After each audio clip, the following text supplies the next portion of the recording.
Bonjour, nous sommes le 24 septembre 2025. Je viens sonner la trompette aujourd'hui encore et je viens proclamer le retour de notre Seigneur Jésus-Christ. Amen. Alors, elle a sémé sa vie. Amen. Elle a sémé sa vie. Alors, la Bible dit que tout ce qu'une personne va s'aimer, elle va le récolter. Amen. Et la femme de Marc 12 a sémé sa vie. Amen. Alors, on va aller lire le texte. Ça se trouve dans Marc 12, à partir du verset 41. Alors, voilà ce que le texte nous dit.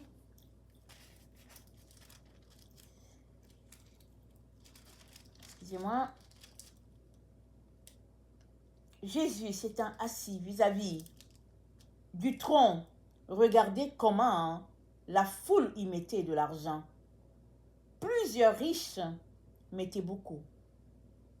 Il vint aussi une pauvre veuve. Elle y mit 2 petites pièces, faisant un quart de sou. Alors Jésus, ayant appelé ses disciples, leur dit, je vous le dis en vérité, cette pauvre veuve a donné plus qu'aucun de ceux qui ont mis dans le tronc. Car tous ont mis de leur superflu, mais elle a mis de son nécessaire. Tout ce qu'elle possédait, tout ce qu'elle avait pour vivre. C'est quand même exceptionnel, n'est-ce pas? C'est exceptionnel que cette femme ait mis tout ce qu'elle avait pour vivre. Je ne sais pas si ça vous est arrivé de vous arrêter sur ce texte-là. Alors, ça peut être un texte, n'est-ce pas, comme tous les autres, c'est-à-dire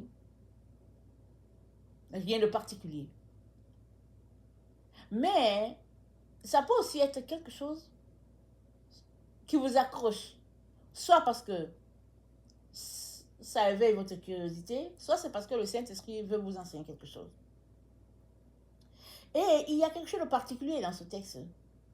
C'est que Jésus-Christ était avec ses disciples et en même temps qu'il était avec eux, il leur donnait, n'est-ce pas, des enseignements. Et là, pendant qu'ils étaient là-bas, on ne sait pas, est-ce qu'ils étaient en avant, je veux dire dans les bancs, sur les bancs en avant, ou bien est-ce qu'ils étaient sur les bancs en arrière, on ne sait pas, mais tout semble, n'est-ce pas, tout laisse croire qu'ils étaient dans les bancs en avant, parce qu'ils ont vu qu'elle avait mis 2 sous. Ben, elle avait mis l'équivalent de 2 pièces, voilà, elle a mis 2 pièces.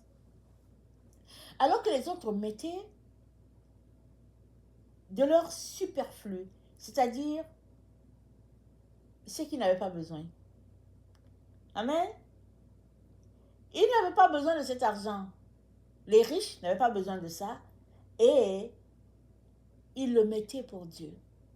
Ça ne les servait pas. Donc ça pouvait servir à Dieu.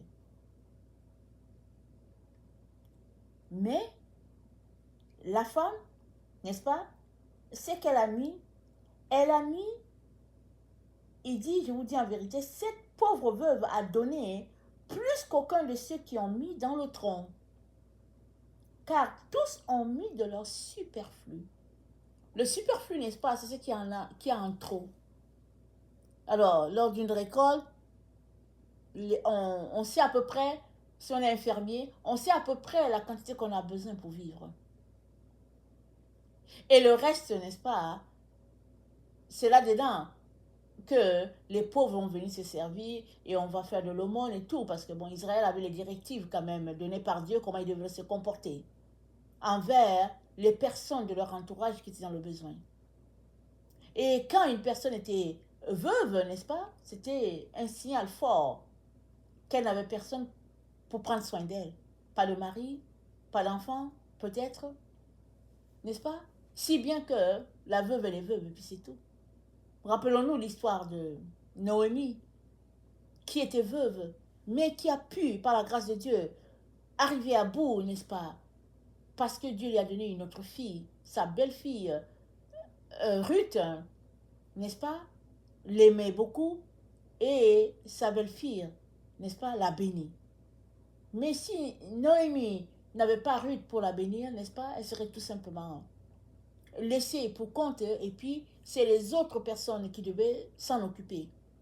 Et on sait aussi que Boaz était riche dans la famille de Noémie, donc Noémie aurait certainement à manger.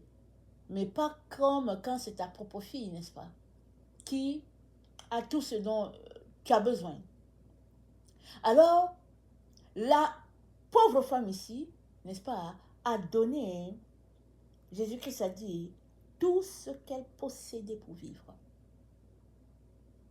Alors, on pourrait s'arrêter pour dire, mais est-ce que c'est possible? Mais cette histoire rappelle exactement l'histoire de la veuve avec Élie. Quand Élie est arrivé, n'est-ce pas, il lui a dit bonjour. Il lui dit donne-moi à manger. Elle dit mais il me reste juste ça pour vivre avec mon fils. Je vais préparer la galette et on va mourir après. On n'a plus rien. Et Élie lui dit fais-moi d'abord à manger, donne-moi la galette, fais-moi à manger et ainsi par l'Éternel, il ne manquera pas de farine ni d'huile dans cette maison. Il fallait que cette veuve, n'est-ce pas, exerce sa foi pour croire à Élie. Elle a dû exercer la foi. Pour dire, ok, d'accord, ok. Elle a fait la galette, elle a donné à Élie.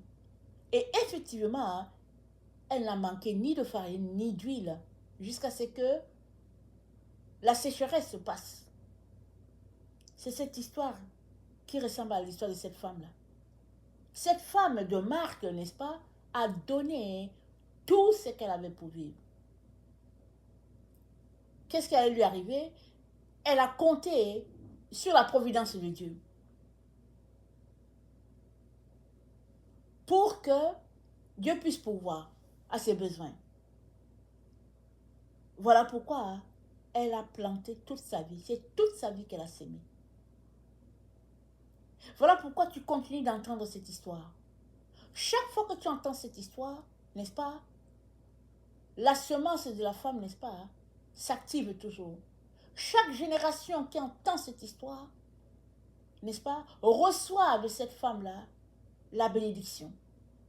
Pourquoi? Parce que les pauvres sont une bénédiction au milieu des riches. C'est ça que les gens ne réalisent pas. Les pauvres, n'est-ce pas, sont placés par Dieu pour donner une leçon de vie aux personnes riches. Mais maintenant, vont-ils le saisir? La sagesse va faire saisir cette vérité à certains, et la voie de la folie va aussi faire que certains ne vont pas le saisir. Si bien que, aujourd'hui dans notre monde, les pauvres sont méprisés, on les insulte, on ne les veut même pas quelque part. Et même, il y a des endroits où, il y a des pays où quand on vit, on trouve que c'est la tente d'un pauvre, on prend, on jette ça en balance. On dit, allez, dégagez. On dit, mais ici, pas l'endroit pour vous. Mais au fait, les pauvres, n'est-ce pas, sont une source de bénédiction pour quiconque en rencontre sur son chemin. Parce que là où il y a un pauvre, Dieu est là. Dieu est là.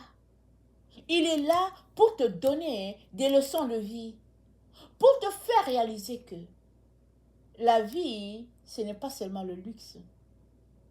Parce que tout ce qui peut être, n'est-ce pas, attribué à un être humain, ce n'est que du superflu.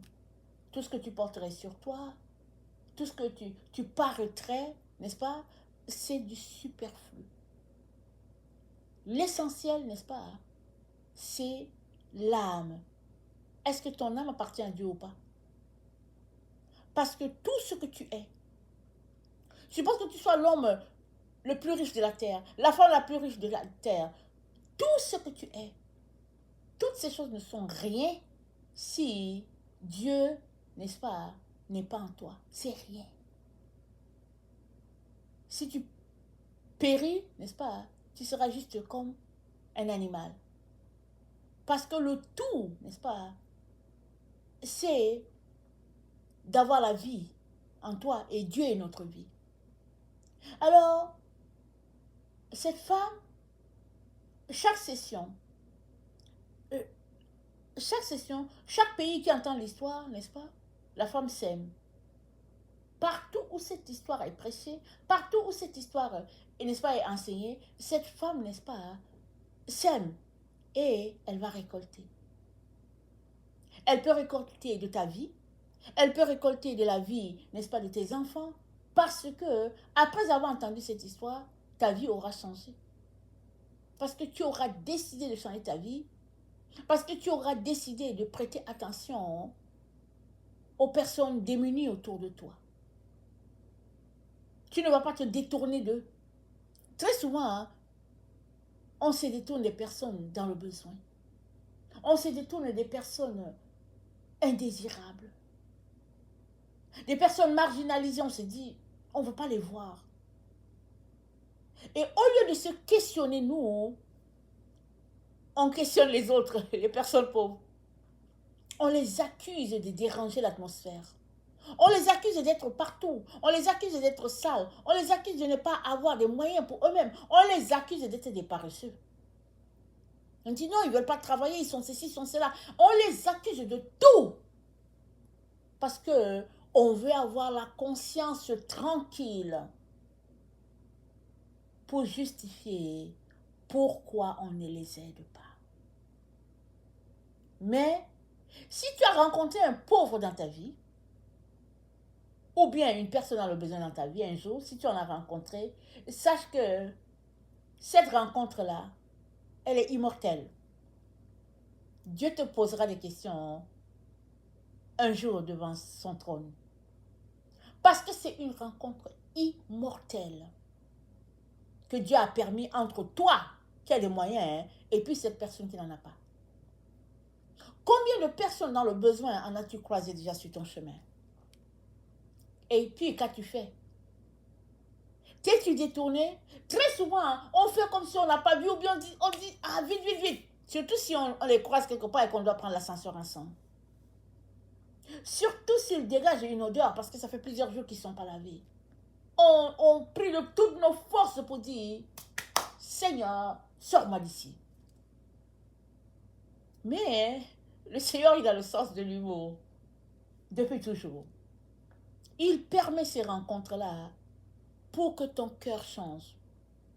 Parce que la Bible dit, Dieu parle tantôt d'une manière, tantôt d'une autre, et on n'y prend point garde. Tu ne sais pas quelle est la dernière fois que Dieu t'a parlé. Par des rencontres. Peut-être que tu es quelqu'un qui ne rêve pas, ok? Peut-être que tu es quelqu'un qui n'a pas de vision, ok? Mais si tu ne rêves pas, tu n'as pas de vision, tu ne lis pas ta Bible, tu n'entends pas Dieu, Dieu est capable encore de te parler. Il peut te parler par la végétation, il peut te parler par la nature, il peut te parler par un animal. Mais il va beaucoup te parler par les personnes dans le besoin qui sont autour de toi. Mais est-ce que tu les regardes? Est-ce que tu te sens supérieur à eux? Alors une histoire comme ça s'est passée dans la Bible. N'est-ce pas? C'est l'histoire de Lazare et du riche. Ça se trouve dans Luc 16, le verset 19. Je ne vais pas lire. Je t'encourage à les lire. Alors c'est l'histoire où Jésus-Christ mentionne bien Lazare, le pauvre. Il le nomme. Pourquoi, à votre avis? C'est parce que, quand on va écouter cette histoire, on peut penser que c'est une autre parabole de Jésus.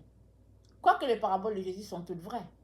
Mais on pourrait penser que Jésus-Christ est encore en train de raconter une parabole. Mais c'est parce que l'histoire est la photocopie de ce que tu vas voir au ciel. Quand tu vas arriver au ciel, tu vas voir bien Lazare. Lazare, tu vas le voir. Il te sera dit, voici Lazare, le pauvre là, qui se couchait à la porte du riche. Et il était à la porte du riche. Qu'est-ce que le riche a dit à Jésus? Le riche, n'est-ce pas, s'est dit que Lazare était crasseux. Et il se couchait aux portes du riche. Pourquoi il n'était pas ailleurs? Dieu a fait que Lazare est venu se coucher aux portes là. Parce qu'il était question que le riche voit bien Lazare. Lazare avait des ulcères. Un peu comme Job qui avait des ulcères. Mais c'est dit que les chiens du riche venaient lécher, n'est-ce pas, les plaies de Lazare. Mais qu'est-ce que le riche faisait? Est-ce qu'il les chassait? Non. Il était riche. Il était béni de richesse, n'est-ce pas? Et la Bible nous dit, un jour vint qu'il mourut, lui aussi. Parce que souvent les riches ont l'impression qu'ils ne meurent pas. Les riches ont l'impression que leur vie est éternelle. Mais, n'est-ce pas, il vint que ce riche mourut. Et quand il est mort, il a vu Lazare dans le sein d'Abraham. Et qu'est-ce qu'il a fait? Il a dit à Abraham, dis à Lazare s'il peut me donner une goutte d'eau. Pourquoi? Parce que dans son esprit, Lazare est toujours, n'est-ce pas, hein, le clochard qui était couché devant sa porte. Dans son esprit, Lazare est toujours ce miséreux-là. Il n'a pas compris que la vie de Lazare a changé. Voilà pourquoi il dit, dis à Lazare de me donner un peu d'eau. Et après il dit, s'il te plaît, envoie, n'est-ce pas, des gens, n'est-ce pas, qui sont de l'autre côté, aller dire à ma famille de ne pas venir ici. Alors, Dieu mentionne ça pourquoi? Parce que c'est souvent une histoire de famille. Parce que, n'est-ce pas, la richesse ou bien le comportement qu'on peut avoir peut tirer ses origines de notre famille. Donc, toute la famille entière sera versée à mépriser les personnes dans le besoin. Voilà pourquoi c'est mentionné. Alors, il dit à Abraham, regarde, envoie les gens dire à mes frères de ne pas venir ici. Abraham de dire, n'est-ce pas? Même si on envoie quelqu'un d'ici, il ne changerait pas. Même si on envoie quelqu'un du séjour des morts, les frères du riche ne changeront pas. Pourquoi? Parce qu'ils ne veulent pas changer. C'est celui qui veut changer qui change. Celui qui ne veut pas changer ne changera pas. Il continuera de garder le même comportement. Peu importe ce que Dieu voudra faire, il gardera le même comportement parce qu'il refusera de changer.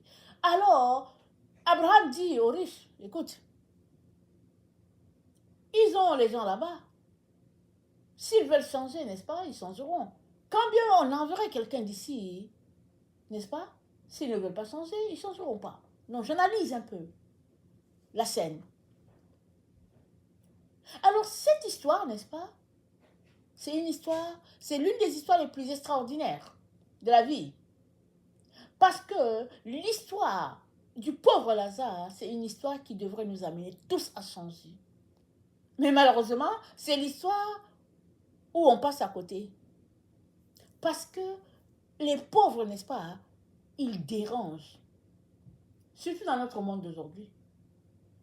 Il y a des gens qui font des vidéos, n'est-ce pas, qui proclament, n'est-ce pas, combien la pauvreté, n'est-ce pas, c'est une malédiction et tout. Mais la pauvreté, n'est-ce pas, c'est la bénédiction de Dieu.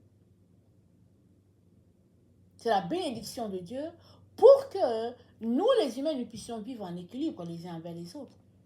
De telle sorte que ton superflu, n'est-ce pas, vienne balancer le manque de l'autre. C'est ça. C'est pour cela qu'il y a des pauvres, il y a des riches. Il y a des grands, il y a des petits. Il y a des bons, il y a des méchants. De telle sorte que ta bonté à toi, amen, puisse faire que tu puisses prier pour que le méchant change. Mais si nous ne voulons pas changer et que nous nous concentrons juste à notre petit nombril, alors les choses continueront d'être ce qu'elles sont.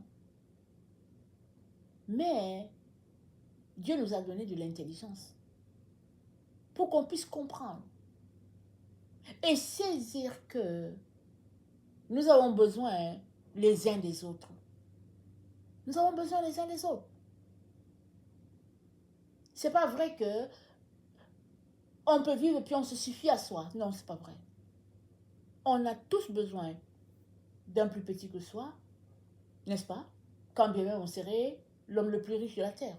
On a toujours besoin d'un plus petit que soi. Maintenant, nous savons dans notre temps que la pauvreté a un nom, la pauvreté a un visage, n'est-ce pas?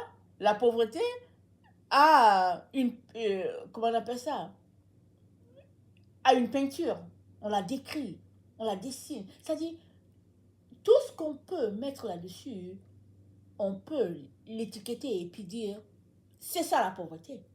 Et même avec, n'est-ce pas, nos différents pays, on le mesure par le PIB, et puis etc., etc.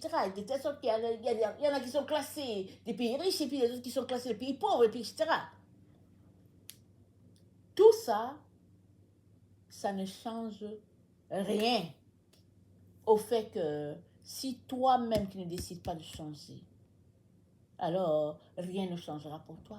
Quand même tu seras classé riche ou bien classé parmi les pays les plus riches et que ton revenu serait à tel niveau, si tu ne changes, tu ne décides pas de changer, tu te présenteras comme le riche devant Dieu le jour que tu le rencontreras. Et ce sera trop tard. Parce que Lazare ne sera plus là pour que tu le bénisses. Alors le riche a pensé que l'histoire de Lazare était éternelle. Il n'a pas réalisé que c'était juste passager. C'était juste pour quelque temps. Combien de temps Lazare est resté devant la porte du riche, on ne sait pas. C'était des années, 5 ans, 10 ans, 2 ans, on ne sait pas c'est combien. Mais toujours est-il que il vint que Lazare mourut. Et ce n'est pas le riche qui l'a aidé à soigner ses plaies. Et le riche est mort après Lazare.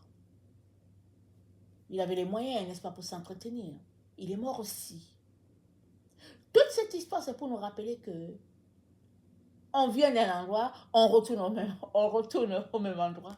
C'est-à-dire, on est, c'est notre point de départ, on meurt, c'est la fin. Et entre les deux, il y a une vie, n'est-ce pas, à vivre. Et le Seigneur utilise toutes les circonstances, n'est-ce pas, qu'il a pour que nous puissions venir à lui. Alors, il se pourrait que la circonstance qu'il ait utilisée pour toi, ça soit une situation comme Lazare et le riche. Il se pourrait que la circonstance, ce soit autre chose. Mais, suppose que la circonstance que Dieu a utilisée pour toi pour venir à lui, c'est d'avoir placé un pauvre à ton chemin. Alors, si tu détestes les pauvres, ça veut dire que jamais tu ne seras converti. Ça veut dire que Dieu parle tantôt d'une manière, tantôt d'une autre. Et puis, toi, la manière dont il a décidé de te parler, c'est en plaçant un pauvre à côté de toi. Et ça voudra dire que jamais tu n'auras entendu son message. Et ce serait dommage. Parce que le jour où tu te présenteras devant lui, il te rappellera très bien qui il a mis sur ton chemin. Et comment tu as géré le dossier. Il est donc très important, mes chers frères et chers sœurs, que nous puissions, n'est-ce pas, nous arrêter et réfléchir sur nous-mêmes, sur notre manière d'agir, parce que personne ne peut rien devant la mort. Il n'y a personne qui peut retenir la mort pour dire non, pas maintenant, ne viens pas maintenant. Quand l'heure vient de partir, c'est fini, la personne part. Personne ne peut rien. Et une fois, à cet endroit, tu rencontreras ton Créateur. Et ce sera, n'est-ce pas, le point de rencontre où tu devras lui dire qu'est-ce que tu as fait de ce que vous vous êtes dit, toi et lui, avant qu'il t'envoie sur la terre. Parce qu'on a souvent l'impression qu'on est là par nous-mêmes, on fait ce qu'on veut. Malheureusement, ce n'est pas ça. La vérité est que, avant qu'on ne vienne sur la terre, on s'est entretenu avec le Père sur ce qu'on est venu faire. Mais c'est tout simplement qu'on a oublié. Puisqu'on est entré dans un corps humain. C'est de la terre. Nous avons été tissés dans le sein de nos mères par, n'est-ce pas, dans un sein de terre. La boîte dans laquelle nous vivons, c'est de la terre. Et c'est une boîte, n'est-ce pas, où l'oubli est là. Mais si nous venons à Dieu, Dieu va nous rappeler plein de choses. Et surtout, si nous nous arrêtons sur certaines choses qu'on n'aimerait pas voir, il se pourrait que Dieu puisse nous parler par là. Et très très souvent, il parle. Mais qui va entendre? Seul celui-là qui refuse de marcher dans le mépris va entendre. Mais tous ceux-là qui pensent que, n'est-ce pas, les pauvres sont dérangeants, voilà, ils mettront une croix sur ce que Dieu veut faire de leur vie. Alors, l'histoire de cette femme est sémée à chaque génération. Et à chaque génération, elle récolte. N'est-ce pas? Parce que c'est dit, quand la graine est mise sur terre, tu ne sais pas ce qui arrive. Tu dors, tu ne dors pas, tu l'arroses pas, elle va pousser. Alors aujourd'hui, cette histoire t'est racontée, n'est-ce pas? Que vas-tu faire de cette histoire? Va-t-elle germer sur ton champ? Parce que ton champ, ce sont tes pensées. Là où tes pensées, n'est-ce pas, fourmillent, là, c'est là-bas le champ de Dieu pour toi. Que vas-tu faire de l'histoire de cette pauvre veuve qui a mis 2 sous? Parce que c'est une histoire qui sera racontée tant que notre monde, n'est-ce pas, et monde existe, l'histoire sera racontée. Et Dieu l'a voulu ainsi. C'est la récompense de cette femme-là. Parce que tout ce que tu sèmes, tu récoltes. Et la récompense de cette femme-là, c'est que chaque génération sème cette histoire. Et toi, que va rapporter cette histoire dans ta vie? Dans la vie de tes enfants? Dans la vie de tes petits-enfants? Qu'est-ce qu'elle va raconter? Qu'est-ce qu'elle va rapporter, cette semence? Je prie, n'est-ce pas, que la semence de cette histoire, n'est-ce pas, soit une semence éternelle de vie et de bonheur pour toi. Ça, c'est ma prière. Je prie que tu puisses t'arrêter sur ta propre vie et réaliser que tout ce que tu aurais sur la terre, c'est rien. Et rien. Parce qu'un jour, tu te tiendras devant le Créateur de l'univers pour répondre. Que lui diras-tu? Que le Seigneur bénisse sa parole. Et que, n'est-ce pas, sa grâce qui abonde nous aide à considérer les choses les plus importantes de la vie. Et puis, à laisser aller les futilités. Amen. Soyez tous bénis et que sa grâce nous accompagne et nous soit favorable. Amen. Alléluia.